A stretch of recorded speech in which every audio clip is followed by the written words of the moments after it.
let's head on over to the Big 12 for a couple of hot takes. Feel free to package these however you would like. We've got Baylor will roar back to life in the Big 12 in 2023, and Texas Tech will make it to Arlington this next season. Rate those, dissect them. How close are those to being true? Are we saying there's a butt bowl in Arlington for the Hey, now. championship? That would be a lot of fun. Yeah. I mean, I'm high on Texas Tech. I'm the captain of the Texas Tech hype train at this moment. And I just love what they're building up there. And maybe saying they'll make it to Arlington is setting my expectations a little too high for this year. But I don't think it's out of the realm of possibility. You look at how they beat both of the proverbial top programs in the Big 12 last year in year one under Joey Mack. And I think the offense is only going to get better. They're recruiting really well. They're bringing in talent to that program. They do have some tricky non-conference games. I think they host Oregon this year. Or they at Oregon. They're also opening at Wyoming. So that could be a tricky, anytime a Power 5 team travels to a G5 team, I circle that one on the calendar. But neither of those are conference games. So even if they dropped both of those, they could still theoretically make it to Arlington. But I don't know. On Baylor, I know I've been the Baylor hater on this show since its inception practically. I still need to see it. I need to see the dynamic playmakers in the offense because I look at who they brought in. I look at, the transition of the roster from last year to this year.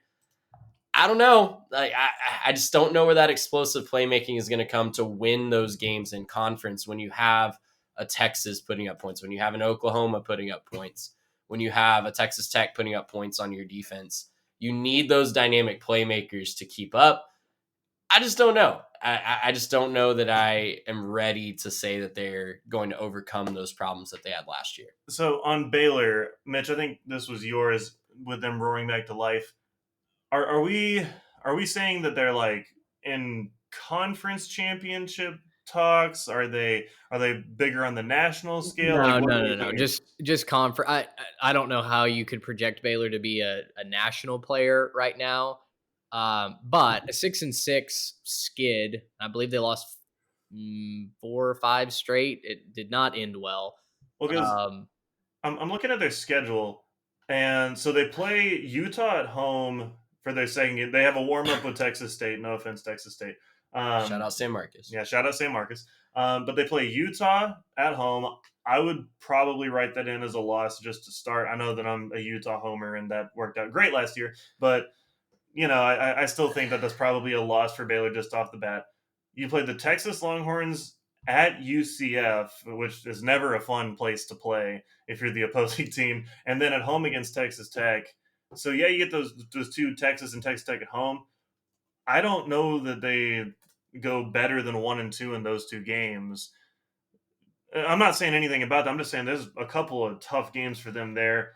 That is the first home game for UCF in the Big 12 too. That's the first Big 12 game. So it'll, another ho-hum day in Orlando. Yeah, they're not going to be breaking anything in I'm here. sure everyone will behave. But then they have to go to Cincinnati. Iowa State obviously is a game there. Houston, and then at Kansas State and at TCU, the two teams that were just in Arlington last year. Look, I'm not saying that Baylor can't have a good season. I think I might hot take disapprove on this one. It sure is a hot take. I don't know that I can go with you on the fact that they'll be back in conference consideration. They might be better, but it may also not show up on the scoreboard that they are better. I think that might be a better team and just run into too many really good teams along the way. I still think Kansas State's going to be really big next year. I think they're going to be really, really good. And then, obviously with Cincinnati and UCF coming into conference, that's a tough couple of new guys to play if you're the Baylor Bears.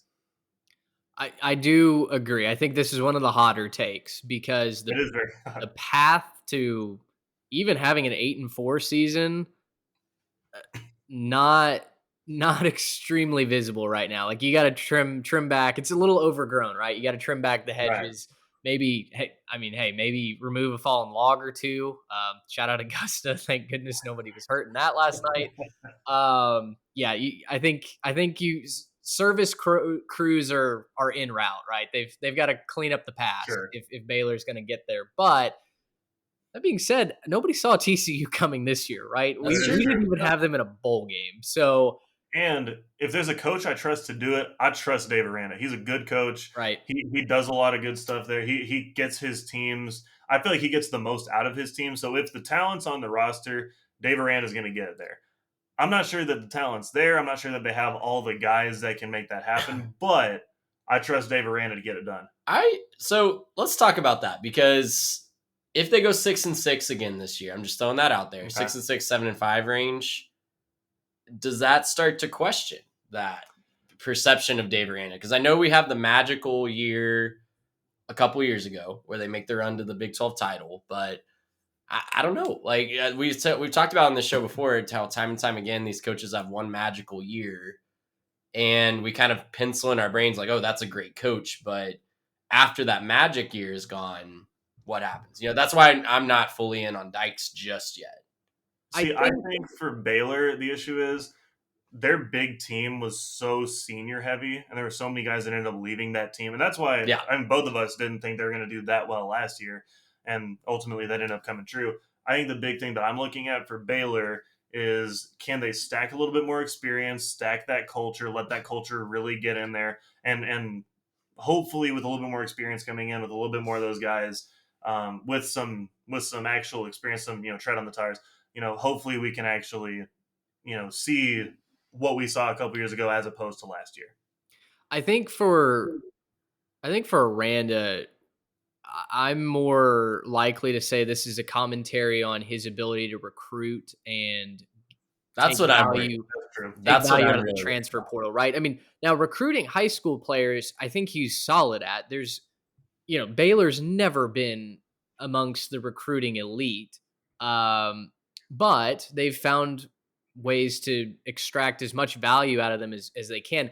I know for a fact, though, Aranda is not in on NIL. He does not like it. He, I wouldn't say that he discourages it, but players have a sense that, while I probably shouldn't be doing this because I don't know that coach would approve, right? That's a little concerning in this age where, look, I'm not saying that your coach has to be in full support of NIL, but if recruits get the sense and transfers get the sense that, oh, well, if I come and think, hey, there's some other Dave isn't going to support me, getting what I want. Exactly. I think that made it that much easier for Austin Novosad, the 4-star, to flip to Oregon, where Oregon is like, hey, man, here are all the opportunities at the home of Nike to line your pockets and play championship caliber football. To me, the charm of Waco then can wear off a little bit when you're given that other choice. So I do think something's going to have to change a little bit in the way that Baylor views NIL and how they support it if they're going to stay relevant. I think he's a good coach. I just don't know if maybe they're allowing the deck, to stack against them a little bit quicker than it might for some other schools that have been relevant. I will say this. You said the charm of Waco wears off. There's not a lot of charm in that city anyways. So sorry to any of our listeners. The construction on 35 is pretty much done. That is true. Yeah, I know. True. I've been through there recently. There's not a lot of charm in that city. If you don't talk about the silos where Chip and Joe hang out or whatever, there's not a whole lot in that city. I know Common Grounds is good, right? The creamery right next to it is good, right, where you have the ice cream. That's good. No issues there. Most of that town is a little bit dilapidated, I think. Gary got engaged in that city. And he's saying that. Yeah, I was going to say. I'm married to a Baylor Bear, okay? I get it. I've been to that city plenty. There's a couple of special spots there, and outside of those couple of special spots, it's a forgettable town to hang out in. Shout out Shorty's Pizza. That's the game. Hey, you actually kind of right. Shorty's is pretty good too. Listen, I'm worried with Dave Aranda. This is the last thing I'll say about it, but he kind of reminds me of, this is a really niche reference that maybe our audience won't remember, but when Mike Sherman was the head coach at A&M, the rival fan bases just really joked about him being the 3-star general. And I think that he was great at finding diamonds in the rough recruiting. Like, that was his specialty. Some of the best players in A&M history were 3 stars that Mike Sherman found. but the numbers speak for themselves when you look at just who gets to the league, who puts people over the top. It's those elite guys. They're going to want that NIL money. So I'm concerned about, that perception of the program building in recruiting circles. Last little bit on the city of Waco. My wife just texted me from the other room saying to watch my mouth. So I will politely watch my mouth. Waco, you're amazing. You're wonderful. I have nothing bad to say about you whatsoever. So sorry. Apologies profusely. Strike the last 5 minutes from the record. Gracious him. How about that?